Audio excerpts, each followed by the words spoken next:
প্রবাসীদের জন্য নির্মাণ হচ্ছে দেশের প্রথম স্মার্ট সিটি, যেখানে থাকছে স্কুল, মসজিদ, হাসপাতাল, সুইমিং পুল, হেলিপ্যাড, পাঠাগার, জিম, সুপারমার্কেট, শিশু পার্ক সহ সকল নাগরিক সুবিধা।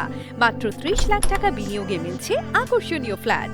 প্লাটিনাম ইনভেস্টরদের জন্য ঢাকা বিমানবন্দরে ভিআইপি প্রোটোকল সুবিধা।